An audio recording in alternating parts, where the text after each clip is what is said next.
professor of history and co-chair of the Master of Arts in American History and Government program here at Ashland University. And I'd like to welcome you all to Documents in Detail. This is teachingamericanhistory.org's new webinar series. In each episode, we'll be doing a deep dive into a single document, discussing the historical, literary, and rhetorical aspects of it, while also analyzing its impact on America's history, people, and thought. TeachingAmericanHistory.org is a project of the Ashbrook Center, a nonpartisan nonprofit based in Ashland University. We provide a variety of programs and resources for teachers of American history, government, and civics, all based on primary documents. In the next week, you will be receiving an email with a link to request a certificate of participation, as well as a link to the archived video and audio from today's program. To help us begin to think about topics of this year's webinars, we are drawing speeches, letters, and writings from the Ashbrook Center's extensive document database available at TAH.org. You can participate in the discussion by typing your questions into the chat window at the bottom of your screen at any time. The subject of today's program is Federalist 10, and to help discuss it are Dr. John Dinan, Professor of Political Science at Wake Forest University, and Professor Jason Stevens, a visiting assistant professor of political science at Ashland University. Gentlemen, I welcome you, and welcome to all of 57 attendees. Just to start things off, I really want to get into the context of this, but just really quickly. Often Federalist 10 is regarded as the most important of the 85 Federalist Papers, probably one of the most important documents of the American founding. Could I ask each of you to comment on why that is so? Well, let me start off. I often said along the lines of what you mentioned that I think I would lose my license to teach American politics if I ever failed in an introductory American politics course, if I failed to teach Federalist 10. Not only would probably somebody take my license from me, but I wouldn't feel like I'd done my duty in terms of introducing people to a key text. And I say that for a number of reasons, but I'll just give one reason for now. Oftentimes when we find ourselves discussing American government and current American politics, questions come up, well, why doesn't government work more quickly? Why don't things work more efficiently? Why isn't, when the public has a certain view in mind, why doesn't the elected officials respond immediately and more effectively to that? And I often say that's one of the reasons why we read Federalist 10, to understand some of the reasons why government was set up to be effective in the Federalist Papers, but it was also set up to be deliberative as well as responsive. Or put another way, it was set up to be responsible and not just responsive to public opinion. And I don't think that any of the Federalist Papers are as good as Federalist 10 as providing the justification and the explanation of that aspect of the design of the U.S. Constitution. Okay, thanks, John. Jason, do you care to weigh in on this? Yeah, I agree. I agree with that. And I know that Federalist 10, it has a prominent place in our high school and college history and government classes. I remember I went to public school and we didn't read much of original course material. We didn't read a lot of original documents when I was in high school. But one thing that we did read was Federalist 10. We read Federalist 10 and 51, and I think that was the extent of the original documents that we looked at. And I recall being a high school sophomore, junior, reading Federalist 10 for the first time, and my reaction was probably the same reaction a lot of students have reading the document for the first time. It went completely over my head. Luckily, I was fortunate enough to have a good teacher in the classroom to help me understand the text, and I think there is a certain beauty about the text in the form and persuasiveness of the argument. I don't think that we overemphasize Federalist 10 by including it in our introduction to government, introduction to politics classes, and even in our upper level classes. I think there is a very as Publius says here, there is a Republican remedy to a problem of Republican government.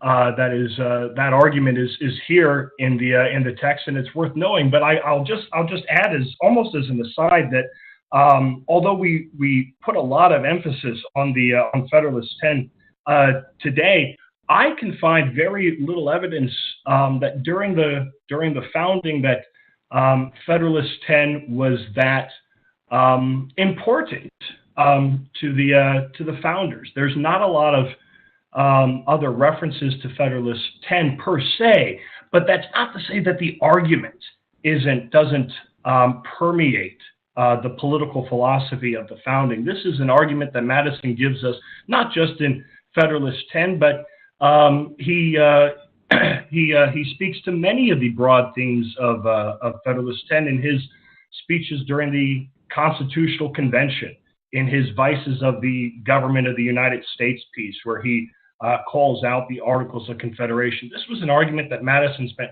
quite a bit of time perfecting, and I think we should pay attention to it.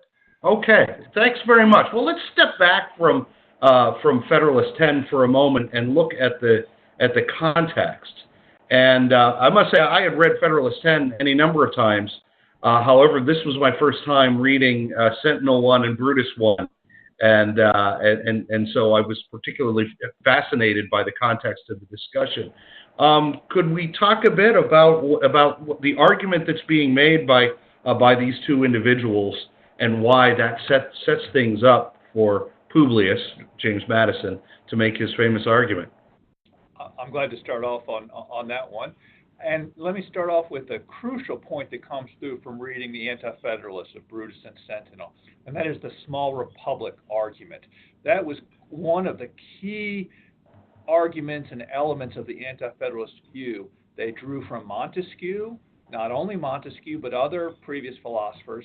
They drew from them the idea that a republican government could only survive and thrive in a small republic, that is, over small territory. And so that's what they had read. That was their understanding, how they drew from that. And so when the Anti-Federalists took a look at the design of the proposed Constitution and the proposal to grant significantly more power to the newly created central government, they took a look at that and they said that doesn't seem to comport with our understanding of Montesquieu and the need for a republic to be only stretched over a small territory. I'll mention one other point that seems to be related to that was not only their understanding and their reading of Montesquieu, but their understanding of what the proper concept of representation was. This really comes through in Brutus and Sentinel. When they said, what is good representation? They said, well, any representative should be a mirror image of the people that representative is representing. That representative should feel the same things as the people, should experience all the same things, shouldn't be any better than the people, shouldn't be any more, certainly more elite than the people. And when they took a look at some of this design, the new Constitution, maybe one representative for every 30,000 people, they said, how is that representative going to actually feel the same things and experience the same things as the middling person or the common person, the middle class person?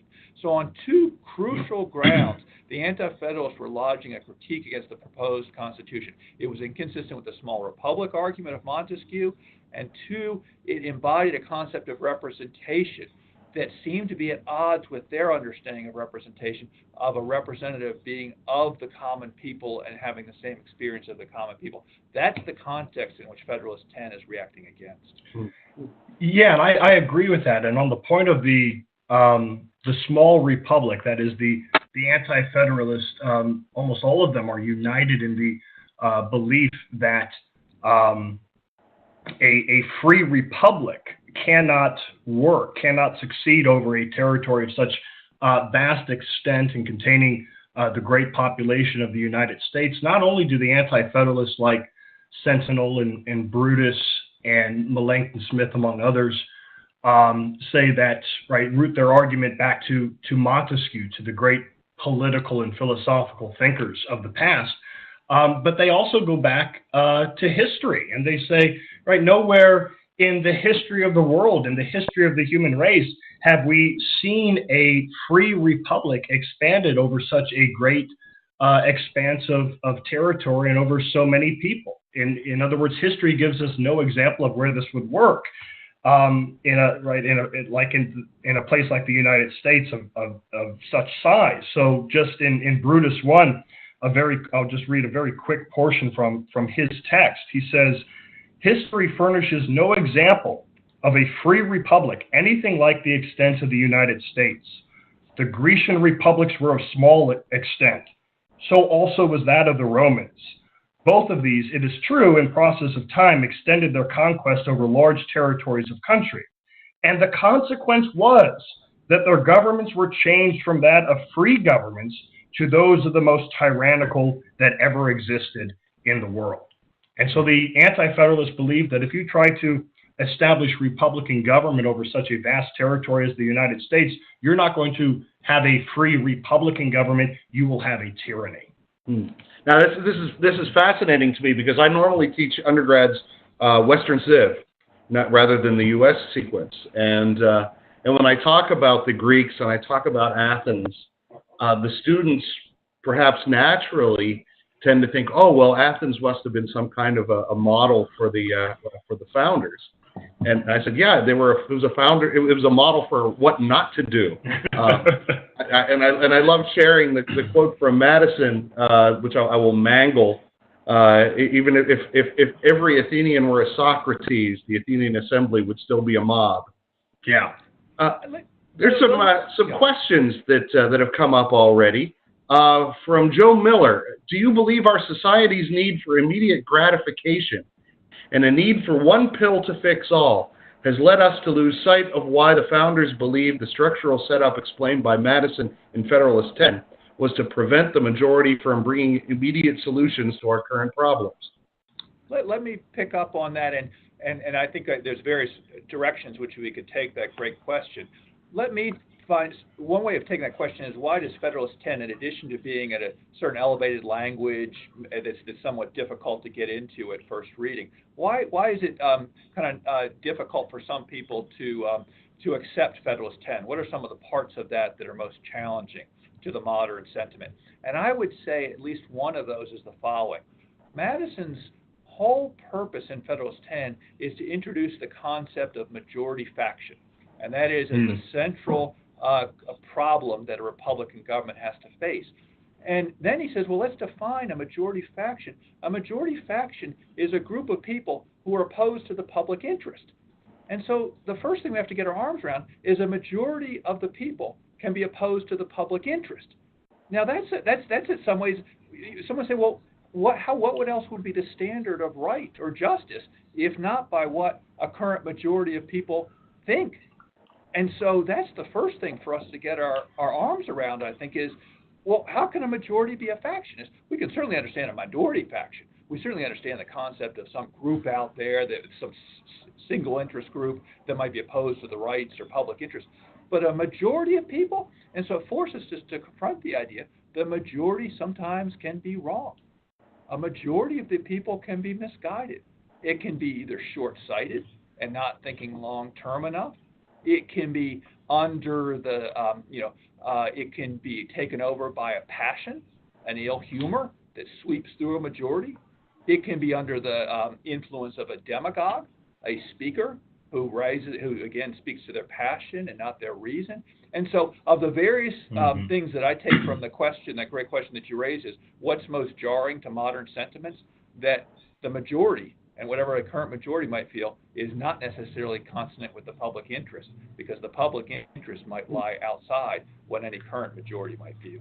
Yeah, that's a wonderful point. I completely agree that what is particularly in the modern day reading Federalist 10, what is particularly jarring is Madison's argument that there is a higher interest at stake than that of the majority. Let me try to rephrase that to be a bit more clear. That the majority can become a faction, that it can become tyrannical. What is there to prevent that?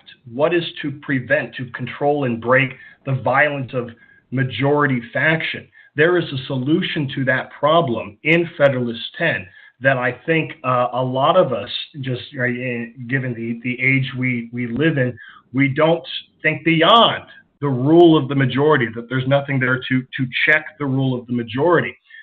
Madison is very clear in Federalist 10. Not only is there something there, but there must be something there in order to maintain justice and the survival of free Republican government. Okay, well let's go back and look more at this question of the small republic versus the extended republic. Brutus and Sentinel both make the point that the problem is the problem with the large republic, and the reason why that none has successfully existed is that the representatives are too far from the people. They don't share their interests, and in effect develop an interest that is different from, and perhaps even contrary to the people they govern. But walk us through how Madison shows that in fact the extended republic is more conducive to liberty than small republics. I'll jump in on that, and a way of starting that discussion is, and I think it's very helpful that we included Federalist 9 alongside with Federalist 10, and I saw one of the participant questions already kind of raised it, how to understand Federalist 10 in relation to the Federalist Papers that would come beforehand. And we're getting to a point of the 85 Federalist Papers, we're getting to a point now where it's a whole defense of the idea of union is what's coming up, and so that's what we're turning to. And so Federalist 9, which is by far not read as much as Federalist 10, certainly not anywhere near as much, and so it's useful that we have that available here. Federalist 9, Madison comes in, he said, well, so the Anti-Federalists, he says, they are drawing on the small republic argument. He says, well, I know that, and I see them, he says, I see them quoting Montesquieu. And I see that, he says, I see them quoting Montesquieu and saying that a Republican government, a free government, should be in a small republic. But then he makes two responses. One is, he said, well, you're really only reading part of Montesquieu. If you read another part of Montesquieu, Montesquieu talks about how actually there's a case to be made for confederating, for joining together a number of small republics. And so if you read the whole of Montesquieu, he said, we're at least somewhat consistent with that. And then he makes a second response.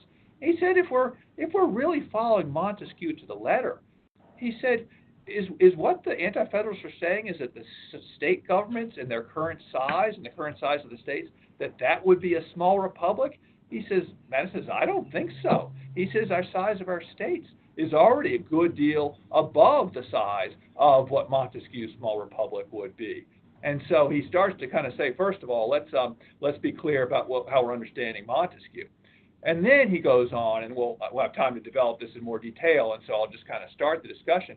He says, let's actually, though, reconsider about whether or not the small republic argument, the small republic that as we're free government is survives, let's actually see whether that's an effective argument, or in fact, perhaps government will actually be more effective over a large republic. I'm just going to set that out there now because there's a lot of parts to that final argument of why exactly a large republic is better. But let me just set the stage there to get us started of some of the ways that Madison begins to respond to the small republic argument.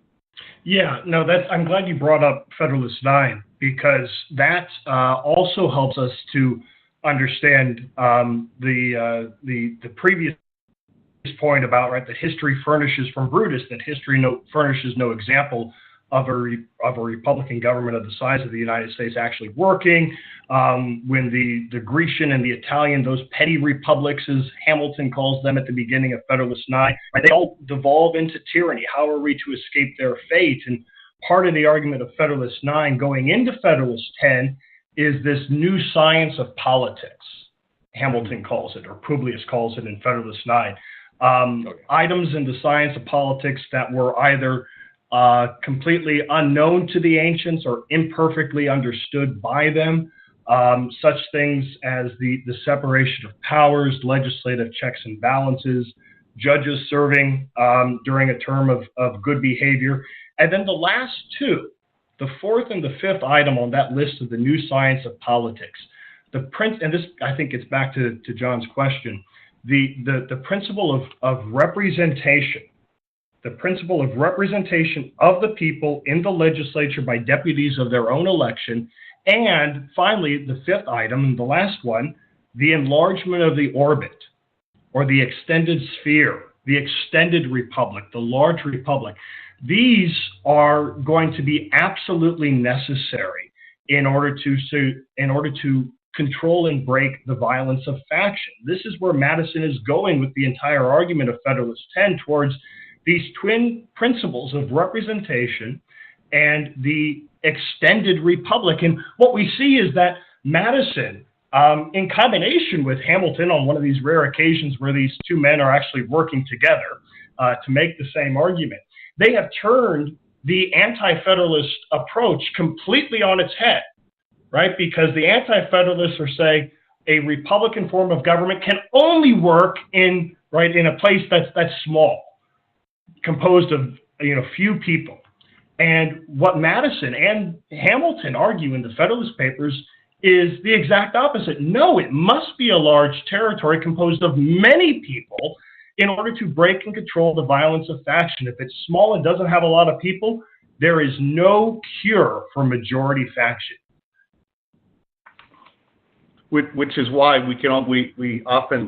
it's often local governments that can be the most corrupt, right? They're actually you say they're the ones closest to the people, but if there's a cozy relationship among the mayor and the town council and the editor of the newspaper and the owners of local businesses, you can actually see some pretty nasty situations. And we've got some questions from participants here, but there's one that's been bugging me ever since I read it.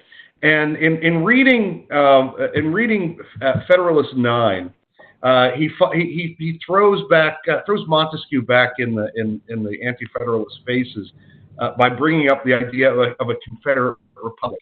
Now, if I'm Brutus or Sentinel, I'm likely to respond to that by saying, yeah, we had a confederation, right? That would be okay. That's the sort of thing that Montesquieu's talking about. The problem is that you guys met in Philadelphia, and instead of reforming it, you just tore the whole thing up and created something that looks to us not like a confederation. How might Hamilton or Madison have responded to that? Well, and actually they did respond, and let me just introduce an additional point to play off your idea. So yes, so the Federalists come in and say, look, Montesquieu was in support of a confederation of small republics. The Anti-Federalists respond, they say, well, it's one thing to have a confederation, but it's another thing to have a consolidated government. And so you see the word consolidated government come up all the time. So that word comes up repeatedly, Anti-Federalist. And so that's why you see the Federalists come back in the readings that we have today, and they say, well, there's been a distinction that's been introduced here that's not really all that helpful between a confederation and a consolidated government. And the Federalists come back and say, you're making a little too much of that difference there.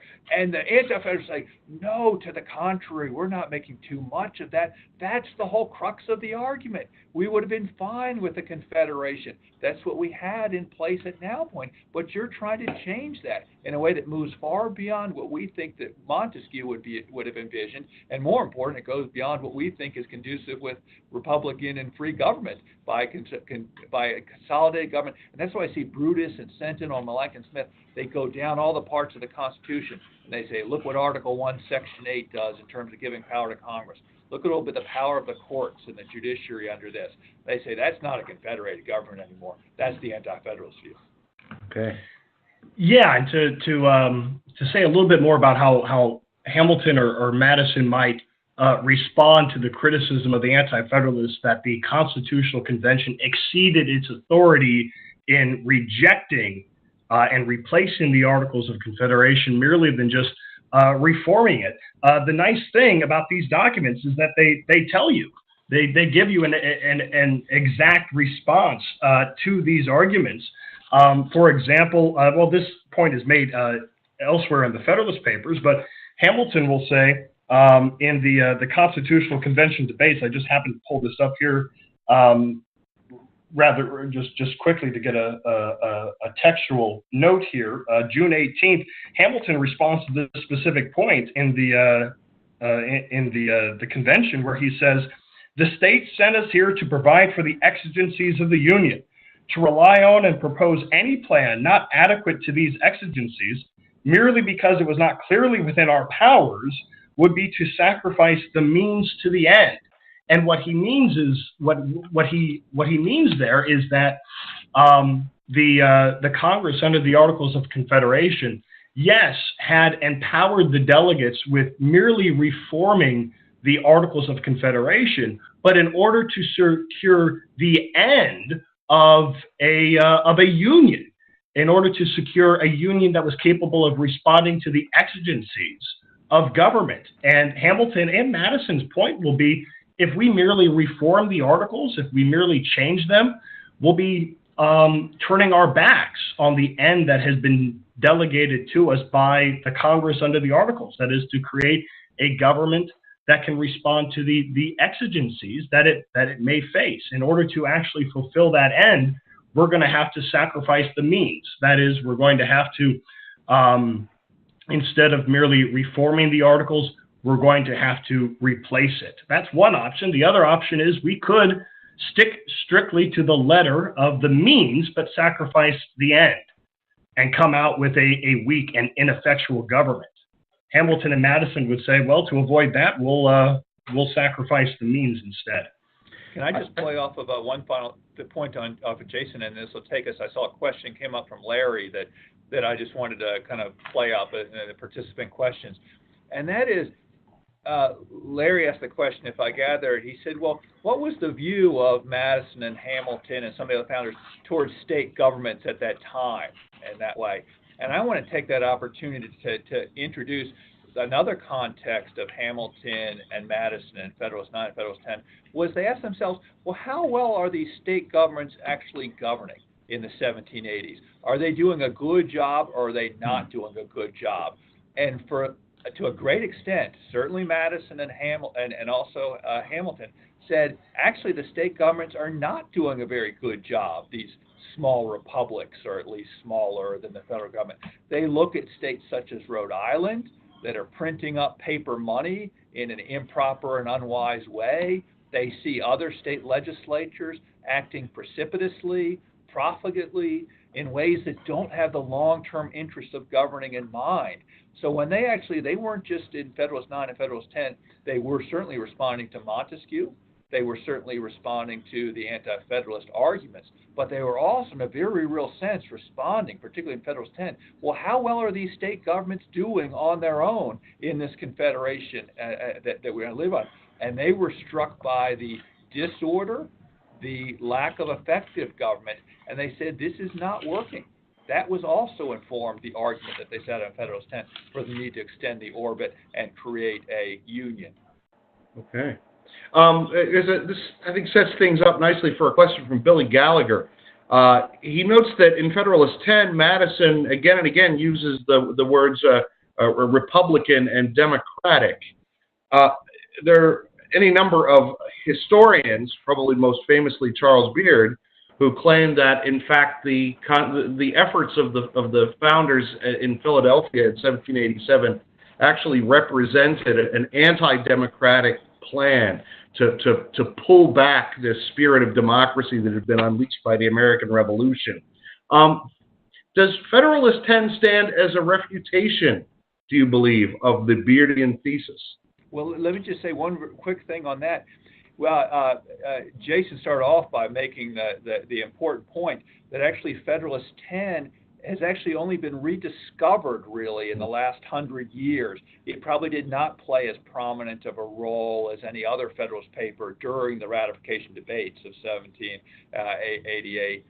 And nor did it get a lot of attention for about the first 100, 125 years after. In fact, actually, Federalist 10's rediscovery came about during the Progressive Era and in part as a result of Beard.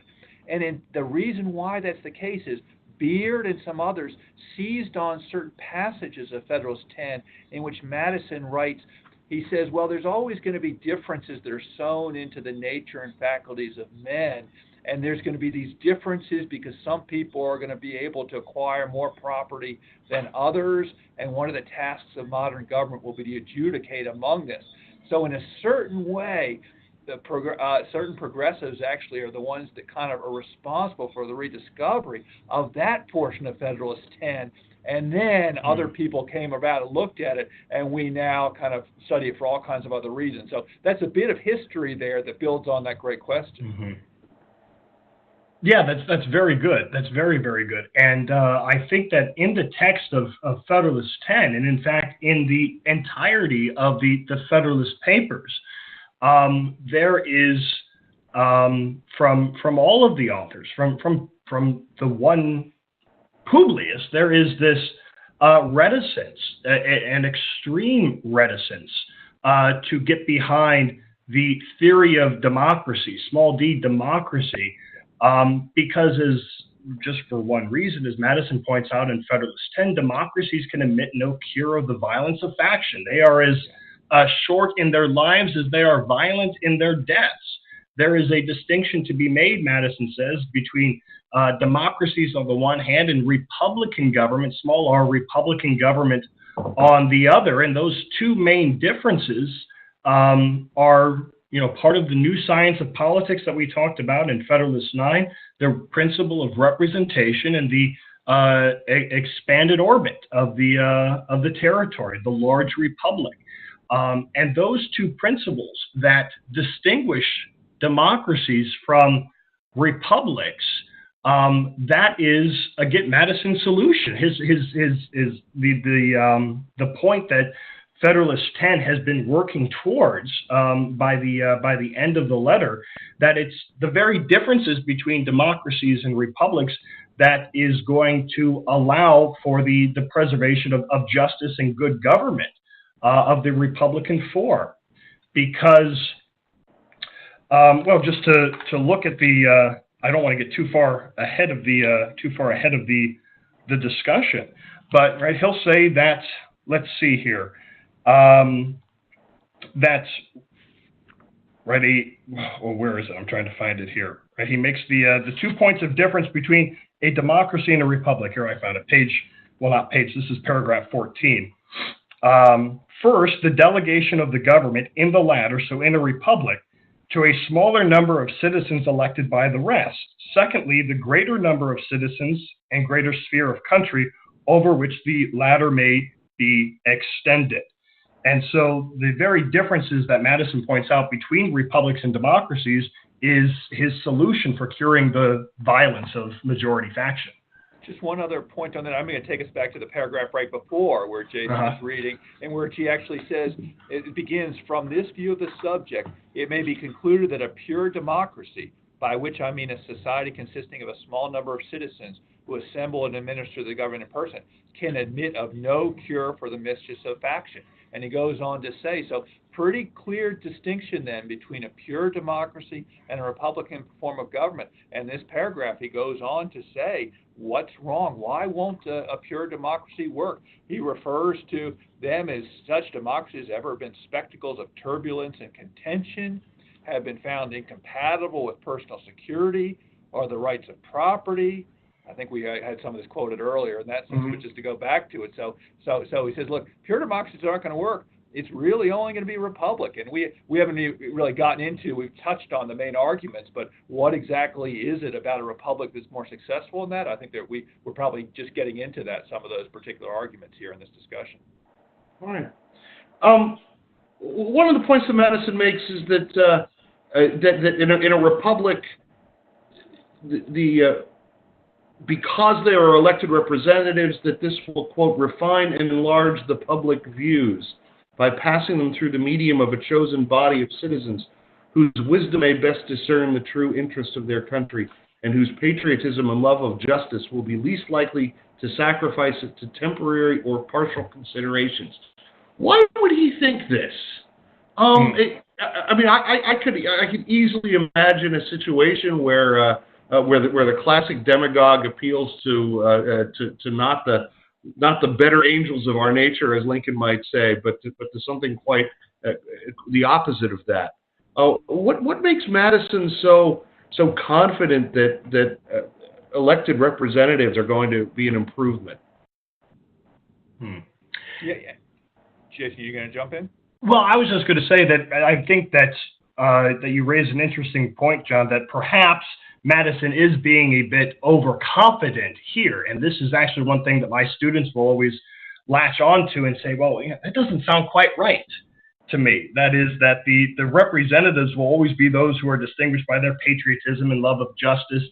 Right? We ought to keep in mind that this wouldn't be the first or only time that that Publius expresses a bit of maybe perhaps a bit of exaggerated optimism. I seem to recall Hamilton when he's talking about the presidency and the electoral college method for his election, that the electoral college method will ensure that the presidency is nearly always filled by distinguished characters, eminently endowed with virtue and wisdom.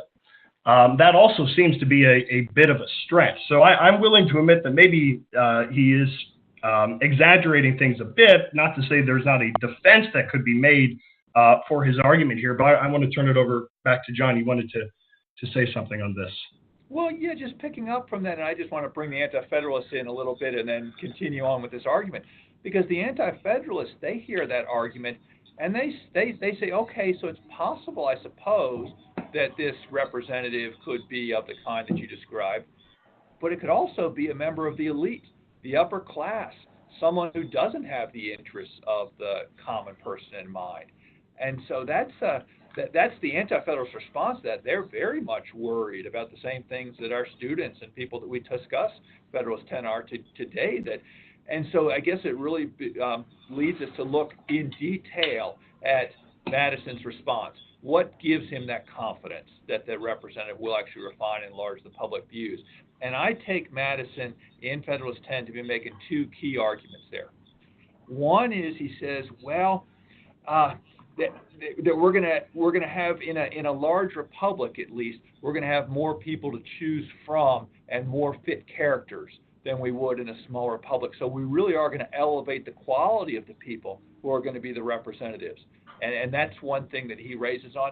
And then, and this is probably a key point for further discussion, he says, and I'm actually going to quote him on this because this often comes up for discussion, as each representative will be chosen by a greater number of citizens in a large than a small republic, it will be more difficult for unworthy candidates to practice with success the vicious arts by which elections are too often carried, and the suffrage of the people being more free will be more likely to center in men who possess the most attractive merit and the most diffusive and established characters.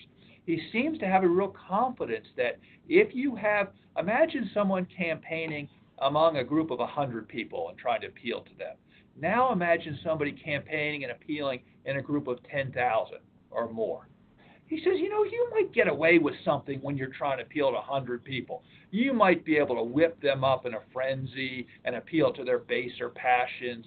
But in the group of 10,000 people, those kinds of vicious arts, he refers to them, and those unworthy types of campaign efforts, they're just not going to work in the larger group. Mm-hmm. That's a very interesting claim. I think it's a debatable claim, and I think we could discuss it further, but it just really helps to center. That is what Madison's claiming, is that more you enlarge the orbit, there's a certain sense that justice is more likely to emerge out of the types of campaigns that will be waged there. That was not the Anti-Federalist view, but that was the Madison, the Federalist view, the new science of politics. Yeah, no, that's an excellent point, and that even goes back to what we were talking about earlier in regards to Publius' views of the state governments, right? That smaller area where you have to convince fewer citizens to go along with your wicked or improper object, that's going to be a lot easier to accomplish of those men of design at the state level than at the national level.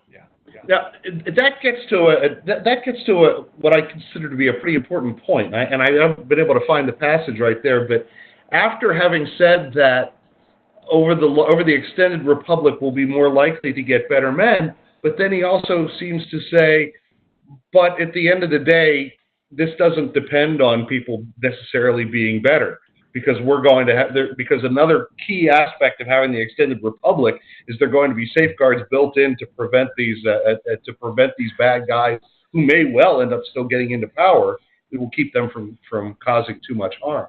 Yeah, oh, that's absolutely right. That's just to add a little bit to that. Madison considers, after he eliminates the possibility of removing the causes of faction and turns to controlling the effects, how exactly can we control the effects of faction? Madison actually puts forward two possible proposals that he ends up rejecting for the reason that you've just been talking about here, John. One, the enlightened statesman. If you have a Washington or a Lincoln in charge, right, you're not going to have to worry about the violence of majority faction. But the problem is a Washington or a Lincoln isn't always going to be there. Enlightened statesmen will not always be at the helm. Another possibility that Madison puts forward is, well, maybe religious motivations or morality generally diffused among the citizenry. Maybe that will be enough to save us from majority faction.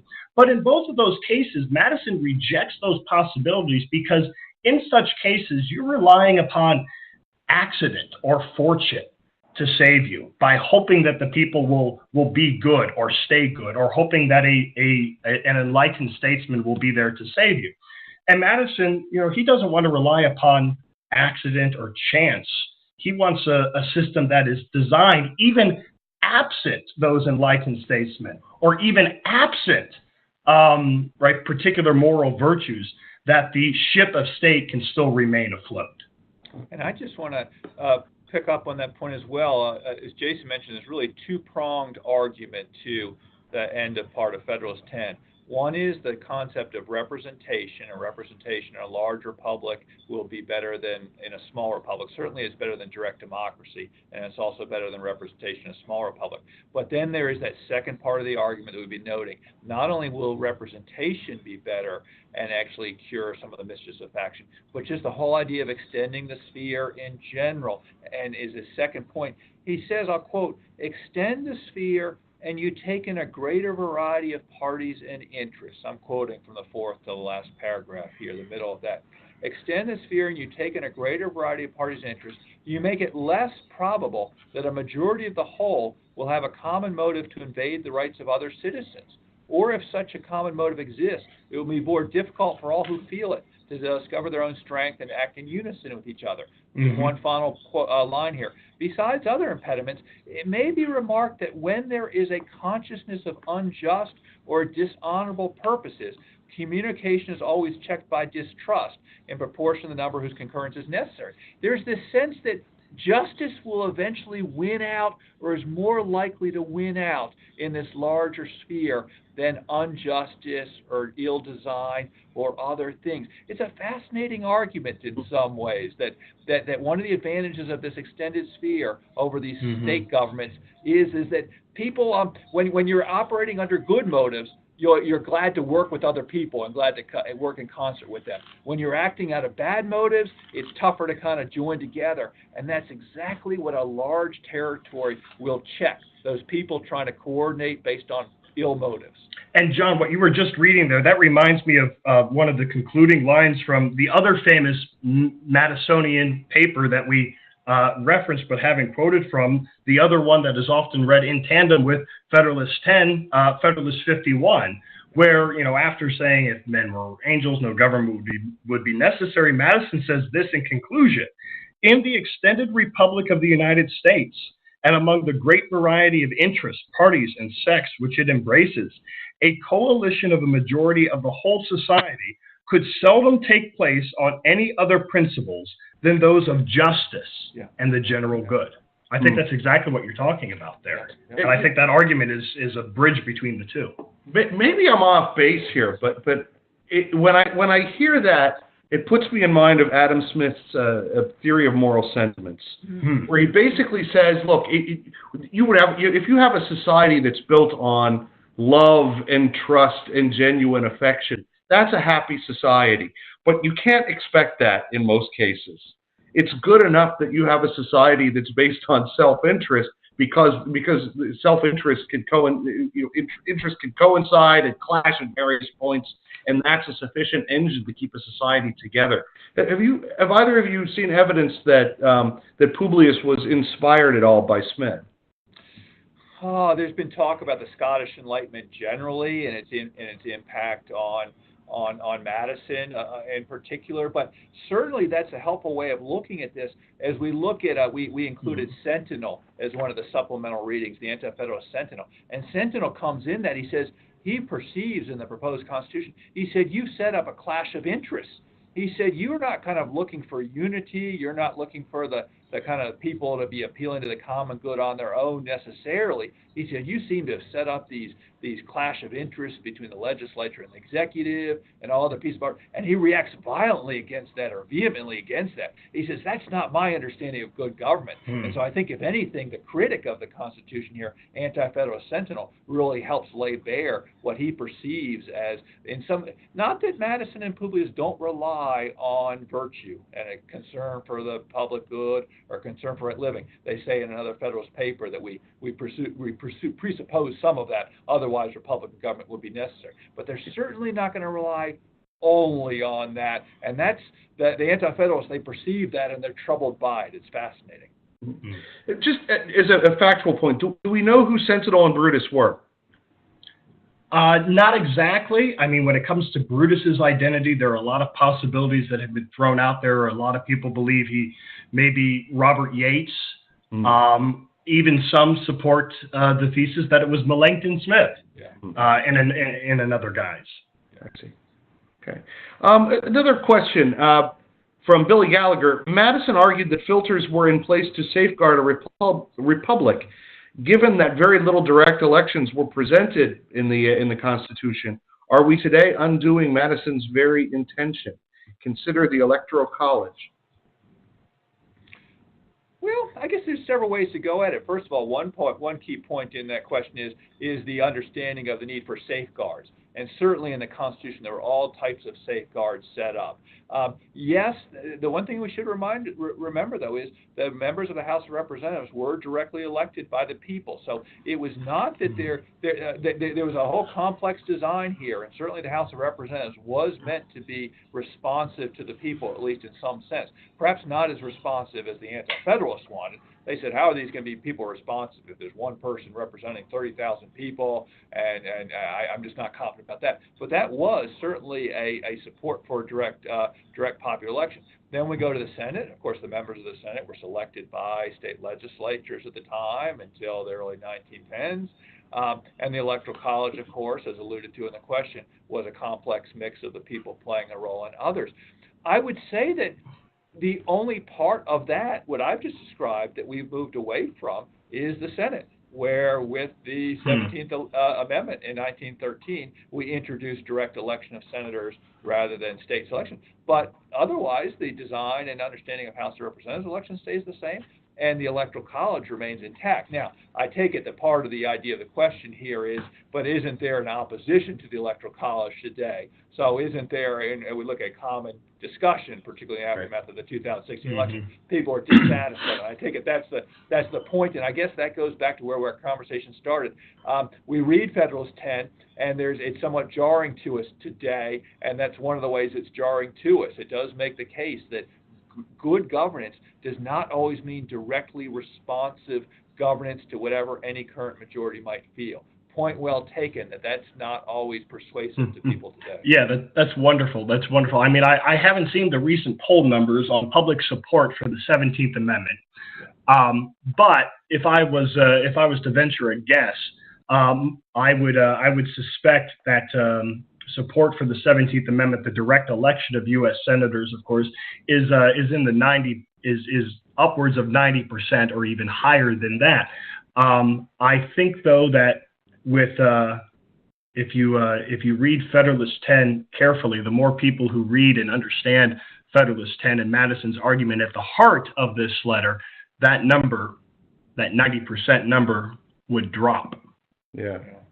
So I think that at least some of the drive behind the 17th Amendment seems pretty Madisonian, and that is that the Senate had become corrupt because the senators themselves were a reflection of the deep corruption of the state governments that put them in place. Point taken. Point taken. That there were reasons why people were reacting against, and in part sometimes the state legislature simply deadlocked. There were some states went without choosing a senator for extended periods of time. So even in a very practical way, they say, well, let's at least make sure that we have a senator. And then of course there are questions about whether interests and trusts and corporations were having an influence. And at that time, in the progressive era, that was not out of the question that was in fact happening. So it was a reaction against particular events, no doubt. But it's also the case too that just if we think about the reaction to the Electoral College, which is in that question, what most kind of upsets people about the Electoral College? Well, certainly it's whenever it's seen as producing a winner who's at odds with the direct popular majority of that. And people just have an idea. When that's referred to as like, well, we have a wrong winner is the idea. It's wrong. The idea that you could have a system set up that would produce anything other than the direct popular majority. That just shows how difficult it is and how jarring Madison is. Madison's not, they're not opposed to democratic elements.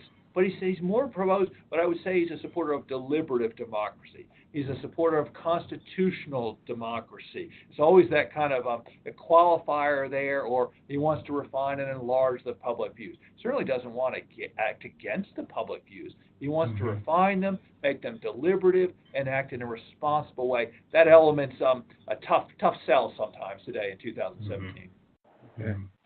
Ray Tyler has thrown out a tantalizing question, and I messaged him that saying, can you provide a little more detail? And maybe he hasn't seen that, but here's the question: is social media creating a small republic? I don't think it's creating a small republic. I think it is preventing our large republic from becoming too large. In other words, the ease of communication, despite the expanding scope of territory over the past 100 years, it is keeping the United States, I don't want to say stagnant in terms of its size, but it's preventing the United States, even as it is expanding in terms of territory, it's preventing it from becoming too large. Because for Madison, certainly, larger is better than smaller, but larger is not always better. There is a mean, and Madison says this explicitly in Federalist 10, right? There is a mean where if you extend the sphere too far and you go out too large, well, then the problem isn't going to be majority faction. The problem will be a factious demagogue, because there's nothing left to unite the people expanded over such a vast expanse of territory that the only thing that can unite them in such a case would be a demagogue, like what happened in Rome and Caesar. Going back to the beginning of our conversation this evening to Grecian and Roman history.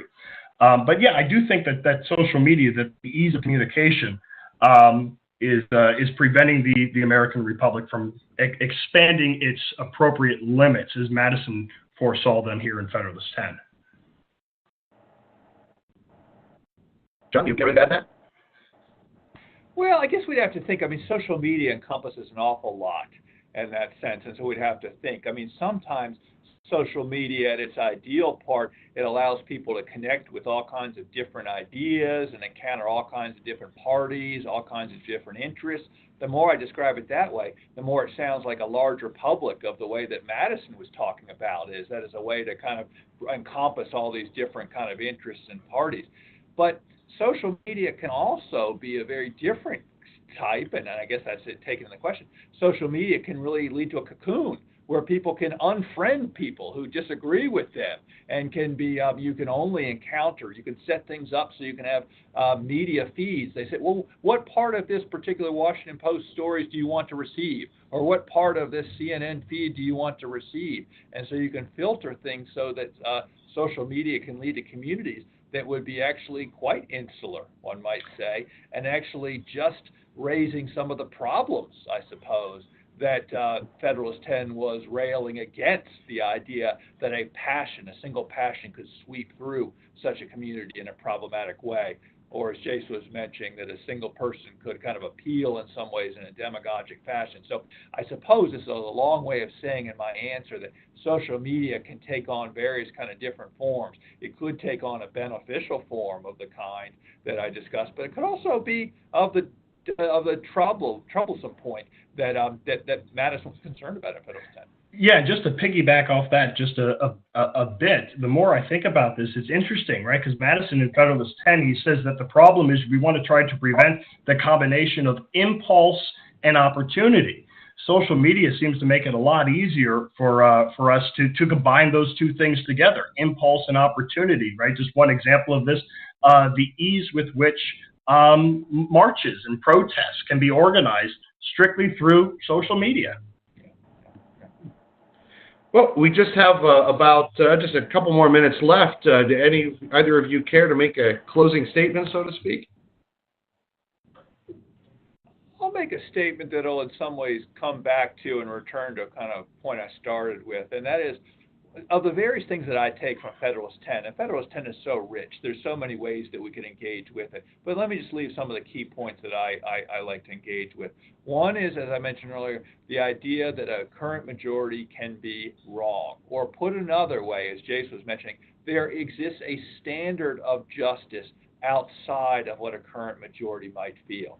I think there's few more important points that emerge from Federalist 10, and there's few more valuable reminders today in modern American politics that the standards exist outside what a current majority might feel. And a second and related point then, that shows the need for being concerned not just with whether our representatives in government are delegates of the people, to go back to the old delegate versus trustee idea. A delegate concept would say, oh, just take a public opinion poll in a district, and whoever's the representative should just go the way, should put his finger in the wind, and should say, oh, I want to go with what the 51% say.